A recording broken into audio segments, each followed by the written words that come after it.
Morning everyone, welcome to TS in the School. Myself Swati Mahavar, I teach SST subject. Today we start with the subject Political Science of class 9th. We start with chapter number 3rd. The name of the chapter is Electoral Politics. In the previous video we are on the page number 44. Come to page number 44.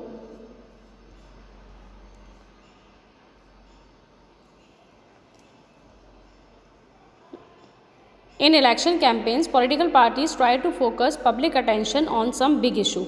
Election campaign के अंदर जो focus जो रखा जाता है वो बड़े बड़े जो इशू होते हैं, बड़ी बड़ी जो प्रॉब्लम्स होती है लोगों की, उस पर रखा जाता है. They want to attract the people so that issue and get them to vote for their party on that basis. और उसी इशू को अपना बेस बना करके वो लोगों के सामने रिप्रेजेंट करते हैं कि हम आपका अच्छा करेंगे, आप हम ही को वोट दीजिए, हम ही को जिताइए ताकि हम आपका भला कर सकें. Let us look at some of the successful slogans given by different political party in various election. क्या बोलते हैं वो? The Congress party led by Indira Gandhi gave the slogan of गरीबी हटाओ. कांग्रेस पार्टी जो इंदिरा गांधी रिप्रेजेंट कर रही थी जिसको, उन्होंने एक स्लोगन दिया था गरीबी हटाओ, remove poverty in the Lok Sabha election. कब दिया था? 1971 में. The party promise to reorient all the policies of the government to remove poverty from the country. इस पार्टी ने प्रॉमिस किया कि वापस से वो पॉलिसीज़ को रीओरिएंट करेगा, रिवाइज करेगा पॉलिसीज़ को, ताकि वो कंट्री से पॉवर्टी को रिमूव कर सके, हटा सके.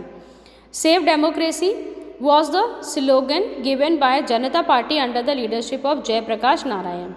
सेव डेमोक्रेसी, डेमोक्रेसी को बचाओ, ये जनता पार्टी ने स्लोगन दिया था किसकी लीडरशिप के अंदर? जयप्रकाश नारायण. कब? इन the Lok Sabha in 1977. The party promised to undo the excesses committed during emergency and restore civil liberties. इस पार्टी ने प्रॉमिस किया कि वो जो भी प्रॉब्लम, जो भी इमरजेंसी उस कंट्री के अंदर आए हैं, जो भी प्रॉब्लम्स, जो भी कन्फ्लिक्शन डेमोक्रेसी के अंदर चल रहे हैं, वो उन सबको क्या करेगा? सॉल्व करेगा. The left front use the slogan of land to the tiller in the west Bengal assembly election held in 1977. Left front ने क्या स्लोगन बनाया? लैंड टू द टीलर, की ज़मीन पहुंचाई जाएगी किस तक? फार्मर तक. टीलर मतलब फार्मर. कहाँ पर? वेस्ट बंगाल असेंबली में. कब? 1977 के अंदर. Next, protect the self respect of the Telugus. Telugus के सेल्फ रिस्पेक्ट को प्रोटेक्ट करना है. ये स्लोगन किसने दिया? एन.टी. रामाराव ने दिया. लीडर कौन था इसका? तेलुगु दसम party in Andhra Pradesh assembly election in 1983. ठीक है, टी रामाराव ने ये स्लोगन दिया था protect the self respect of the Telugus, कि हमें तेलुगुस की सेल्फ रिस्पेक्ट को सेव करके रखना है. किस पार्टी से बिलोंग करते थे वो? तेलुगु देशम पार्टी. कहाँ की? आंध्र प्रदेश की. कब? 1983 के अंदर. In a democracy it is the best to leave political party and candidate free to conduct their election campaign. Democracy के अंदर ये बेस्ट है कि पार्टीज़ को किसके लिए छोड़ दिया जाए? कैंडिडेट्स के ऊपर छोड़ दिया जाए कि वो अपने जो भी होगा अपने अकॉर्डिंग अपना लीडर चूज़ कर लेंगे according to the election campaigns the way they want to, but it is sometimes necessary to regulate campaigns to ensure that every political party and candidate get a fair and equal chance to compete. According to our constitution, no party or candidate can. अब जो election के law हैं, जो constitution के अंदर जो election के law दिए गए हैं, उसके अंदर किसी भी पार्टी को किसी भी कैंडिडेट को क्या क्या नहीं करना चाहिए, ये देखिए उनके कुछ रूल्स और रेगुलेशन बनाए जाते हैं कि आप ये चीज़ नहीं कर सकते हो कैंपेनिंग के अंदर. नंबर 1, ब्राइब और थ्रेटन वोटर्स. वोटर्स को आप पैसा नहीं खिला सकते हो, खरीद नहीं सकते हो. Appeal to them in the name of caste और रिलीजन. किसी कास्ट और रिलीजन के बिहाफ पे आप उनको एग्री नहीं कर सकते हो कि आप मेरी कास्ट के हो या मैं आपकी कास्ट का हूँ तो आप मुझे जिताओ. Use government resource for election campaign. Government resource, government का जो रिसोर्स आपको दिया जाता है, जो पैसा गवर्नमेंट की तरफ से आपको दिया जाता है कैंपेनिंग करने के लिए, आप उसी को यूज़ करो. अपनी तरफ से एक्स्ट्रा मनी लगा करके आप लोगों को वहाँ पे अपने फेवर में मत लो. Spend more than 25 lakh in a constituency for a Lok Sabha election और 10 lakh in constituency in an assembly election. Government क्या देती है? 25 लाख तो लोकसभा के लिए और 10 लाख किसके लिए? असेंबली इलेक्शन के लिए. If they do so their election can be rejected by the court even after they have been declared elected. अगर वो ऐसा नहीं करते हैं, अगर ये सारे रूल्स कोई भी रिप्रेजेंटेटिव नहीं मानता है तो उसको हटा दिया जाएगा. अगर वो रूलिंग पार्टी के अंदर आ जाता है तब भी वहाँ पर से उसको हटा दिया जाएगा. In addition to the laws, all political parties in a country have agreed to a model code of conduct for election campaign. सभी जो भी पॉलिटिकल पार्टीज़ कंट्री के अंदर आती हैं रिप्रेजेंटेटिव बन के आते हैं उनको एक मॉडल जो है कोड ऑफ कंडक्ट वो उनको सबको मानना ही पड़ता है। According to this no party और कैंडिडेट कैन, अब कोड ऑफ कंडक्ट क्या है, use any place of worship for election propaganda. Election propaganda के लिए गवर्नमेंट के ऊपर पूरा ये होता है, राइट गवर्नमेंट का होता है कि वो कहीं पर भी इलेक्शन करा सकता है। यूज़ गवर्नमेंट व्हीकल, एयरक्राफ्ट और ऑफिशियल्स फॉर इलेक्शन, इलेक्शंस के टाइम पे अगर आपको यूज़ करना है तो गवर्नमेंट व्हीकल या गवर्नमेंट के एयरक्राफ्ट ऑफिसर्स को ही यूज़ करेंगे। Only elections are announce, ministers shall not lay foundation stones of any project, take any big policy decision और make any promise of providing public facility. जब तक election allow नहीं होते हैं तब तक कोई भी किसी भी प्रोजेक्ट की फाउंडेशन नहीं कर सकता है, कोई भी किसी तरह का प्रोजेक्ट कंट्री के अंदर नहीं चला सकता है जब तक वो रूलिंग पार्टी के अंदर ना आ जाए। Polling and counting of votes, the final stage of an election is the day when the voters cast और poll their vote. Final day election का कब होता है, जब लोग वहाँ पे अपने वोटर्स को देते हैं, अपने जो वोट होते हैं वो कास्ट करते हैं, अपने वोट देते हैं अपने रिप्रेजेंटेटिव को और वहाँ पर इलेक्शंस किए जाते हैं। That day is usually called the election day. जहाँ पर वोट दिए जाते हैं वो डे क्या कहलाएगा, इलेक्शन डे कहलाएगा। Every person whose name is on the voters list can go to the nearby polling booth situated usually in a local school और a government office. Once the voter get inside the booth the election officials identify her, put a mark on her finger and allow her to cast her vote. An agent of each candidate is allowed to sit inside the polling booth and ensure that the voting takes place in a fair way। क्या होता है, जहाँ पर vote दिए जाते हैं, जो polling booth बनाए जाते हैं, उन बूथ के ऊपर क्या होता है, जैसे कोई पर्सन वोट देने के लिए गया, उसका नाम वोटर्स लिस्ट के अंदर होना चाहिए। पहली चीज़ तो वो वहाँ पर जाता है, उसका नाम वोटर्स लिस्ट में चेक कराया जाता है, उसकी जो भी आइडेंटिटी होती है वो आइडेंटिटी देखी जाती है। जो पास के ही लोकल स्कूल या गवर्नमेंट ऑफिस के अंदर जो बूथ बनाए जाते हैं जहाँ पे वोटिंग होती है वहाँ पर वो जाएगा, उसकी वहाँ पर चेकिंग होगी, उसका नाम चेक किया जाएगा वोटर्स लिस्ट के अंदर, उसकी आइडेंटिटी देखी जाएगी। उसके बाद में उसके फिंगर के ऊपर एक साइन बनाया जाएगा कि इस पर्सन ने वोट दे दिया है। ऐसा ना हो कि वो वापस से वोटिंग करके चला जाए। उसके बाद एक मशीन के पास उसको ले जाया जाएगा जहाँ पर वो वोटिंग करेगा और उस मशीन के पास एक पर्सन बैठा होगा जो देखेगा कि वहाँ पर फेयर इलेक्शन हो रहा है, फेयर वोटिंग हो रही है या नहीं हो रही है। Now earlier the voters used to indicate who they wanted to vote for by putting to a stamp on the ballot paper। Ballot paper के ऊपर स्टाम्प लगाया जाता है और स्टाम्प किसका लगाया जाता है, जिसको आपको वोट देना उसका लगाया जाता है। Ballot paper is a sheet of paper on which the names of the contesting candidate along with party name and symbols are listed. Ballot list क्या होती है, एक लिस्ट होती है जिसके अंदर पार्टी का नाम लिखा होता है और उस मेंबर का नाम लिखा होता है और उसका सिंबल बना हुआ होता है। नाउ अडेज अभी हम क्या यूज़ करते हैं, EVM यानी कि इलेक्ट्रॉनिक वोटिंग मशीन, इलेक्ट्रिकली होता है सारा काम। Are use to record votes. EVM से पहले क्या यूज़ होता था, बैलेट पेपर यूज़ होता था।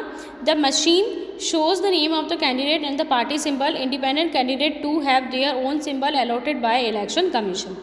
ठीक है, जितनी भी पार्टीज़ होती हैं उनके नाम और उनके सिंबल वहाँ पर लिखे जाते हैं और कोई भी अगर उनको पार्टी का जो सिंबल जो दिया जाएगा वो किसकी तरफ से दिया जाएगा, इलेक्शन कमीशन। इलेक्शन कमीशन कौन होता है, जो कंट्री के अंदर इलेक्शंस कराते हैं, जिनका पूरा जिम्मेदारी होता है इलेक्शन कराने का, वो कौन होती है, election commission. All that the voters had to do is to press the button against the name of the candidate she want to give her vote. अब उस पर्सन के नेम के आगे जो सिंबल होगा उस सिंबल पर वो क्लिक कर देंगे, वहाँ पर उस बटन को क्लिक कर देंगे ताकि उस पर्सन को वो चूज़ कर सके और जिसको चूज़ करना है वो उसी के नाम के आगे वाले बटन को प्रेस करेंगे। Once the polling is over all the EVMs are sealed and taken to a secure place. एक बार वहाँ पर पोलिंग हो गई, सब लोगों ने वोट कास्ट कर दिए, वहाँ पर उसके बाद जो मशीन्स होगी उनको एक सिक्योर प्लेस, एक सिक्योर जगह पे ले जाया जाएगा जहाँ पर उनकी काउंटिंग की जा सके। A few days later on a fix date all the EVMs from a constituency are open and the votes secured by each candidate are counted. अब जिस सिक्योर प्लेस पर उनको लेके गए उस सिक्योर प्लेस पर उनको रखा जाएगा, वहाँ पर उनकी वोटिंग की जो काउंटिंग की जाएगी कि किस पार्टी को कितने वोट मिले हैं। The agents of all candidate are present there to ensure that the counting is done properly. वहाँ पर कुछ एजेंट रखे जाएंगे, कुछ सिक्योरिटी वहाँ पे रखी जाएगी ताकि वो ये देख सके कि वहाँ पे काउंटिंग के अंदर कोई गड़बड़ तो नहीं हो रही है, काउंटिंग सही हो रही है या नहीं हो रही है। The candidate who secures the highest number of vote from a constituency is declared elected. अब जिस कैंडिडेट को सबसे ज़्यादा वोट मिलते हैं वो क्या होता है, इलेक्ट होता है। In a general election usually the counting of votes in all the constituency take place at the same place same time on the same day. अब जो काउंटिंग जो होती है वो सेम डे पे होती है, सेम टाइम पे होती है। Television channel, radio and newspaper report there this event within a few hours of counting all the results are declared and it become clear as to who will form the next government. ठीक है, voting होती है, voting होने के बाद counting की जाती है, काउंटिंग करने के कुछ घंटे बाद ही रिजल्ट डिक्लेयर कर दिया जाता है और टीवी चैनल्स और रेडियो मीडिया के अंदर ये आ जाता है कि कौन वोट जीता है, कौन गवर्नमेंट रूलिंग पार्टी के अंदर आएगी और कौन हार चुका है, कितने नंबर से वो जीते हैं, कहाँ से, किस एरिया से वो जीते हैं। अब यहाँ पर जो सिंबल्स होते हैं वो किसके लिए दिए जाते हैं, जैसे मैंने आप लोगों को बताया था कि पार्टीज़ को सिंबल दिए जाते हैं, वो किस लिए दिए जाते हैं, जैसे किसी पर्सन को नाम पढ़ना नहीं आता है, कौन अनएडुकेटेड है, नाम पढ़ना नहीं आता, उसको पढ़ना नहीं आ रहा है कि वहाँ पे क्या लिखा है, किस कैंडिडेट का नाम लिखा है, किस पार्टी का नाम लिखा है, तो वहाँ पर वो उसको क्या करेगा, सिंबल से चूज़ करेगा, उसको सिंबल से पता चल जाएगा कि ये सिंबल इस पर्सन का है, क्योंकि एक पर्सन को एक ही सिंबल दिया जाएगा तो पर्सन सिंबल से वो उसको चूज़ करके वहाँ पर वो अपना वोट उसको दे सकता है। आया समझ में? Now come to the next page, page number 47। What makes elections in India democratic. अब इंडिया के अंदर इलेक्शंस डेमोक्रेटिक कैसे होते हैं? We get to read a lot about unfair practices in elections. हमने पढ़ा है बहुत सारे डर्टी ट्रिक्स यहाँ पे लिए जाते हैं, अनफेयर इलेक्शंस किए जाते हैं। Newspapers and television reporters often refer to such allegations. अब जैसा कि न्यूज़पेपर टेलीविज़न में हमें देखने को मिलता है कि उसने गलत तरीके से वोटिंग ली, उसने लोगों को एज ए समर्थन लिया। Most of these reports are about the following: inclusion of false names and exclusion of genuine names in the voters list. False name जो वहाँ से हटा दिए जाते हैं और जेन्युइन नेम्स वहाँ पे लगा दिए जाते हैं वोटर्स लिस्ट के अंदर। Misuse of government facility and officials by the ruling party. जो फैसिलिटी गवर्नमेंट ने उसको दी है उसका वो मिसयूज़ करते हैं, ऑफिसर्स जो उनको दिए हैं उसका वो मिसयूज़ करते हैं। Excessive use of money by rich candidate and big parties. ज़्यादा पैसा वो जो गवर्नमेंट उनको देती है उससे कई ज़्यादा पैसा अपनी तरफ से लगा करके वो पानी की तरह बहा देते हैं इलेक्शंस के अंदर ताकि वो इलेक्शन जीत जाएँ। Intimidation of voters and rigging on the polling day. Polling day वाले दिन लोगों को परेशान किया जाता है, उनको रेक किया जाता है, उनको बोला जाता है कि आप हमें फोर्सफुली वोट दो। इस तरह की जो एक्टिविटीज़ होती है वो देखने को हमारे इकोनॉमी के अंदर, इलेक्शन सिस्टम के अंदर हमें देखने को मिलती है। Many of these reports are correct. कुछ चीज़ें सही भी होती है और कई बार ऐसा होता है कि गलत तरीके से जो लीडर्स होते हैं वो लोगों को कैसे ना कैसे अपने फेवर में लेकर के उनसे वोट ले लेते हैं। We feel unhappy when we read और सी सच रिपोर्ट। हमको अच्छा नहीं लगता है, but Fortunately, they are not on such a scale so as to defeat the very purpose of elections. इतने स्केल पर नहीं होता है कि इलेक्शन का पर्पस ही ख़त्म हो जाए, कि इलेक्शन कराना ना कराना बिल्कुल एक ही बात हो जाए, इलेक्शन कराओ चाहे मत कराओ लोग तो यही जीतेंगे, इतना भी हाई लेवल पे नहीं होता है। This becomes clear if we ask a basic question: can a party win an election and come to power not because it has popular support but through electoral malpractices? This is a vital question. Let us carefully examine various aspects of this question. क्या होता है? ऐसा नहीं है कि लोगों को उसकी फेमस, उसकी पर्सनैलिटी के अकॉर्डिंग उसको लोन दिया, उसको वहाँ पर वोट दिया जाएगा, ठीक है। उसके जो माल प्रैक्टिसेस होगी यानी कि उसको वो जो अच्छे बुरे जो काम होंगे उसके अकॉर्डिंग उसको वहाँ पे जज किया जाएगा और उसी के अकॉर्डिंग उसको वहाँ पर चूज़ किया जाएगा। Clear to you?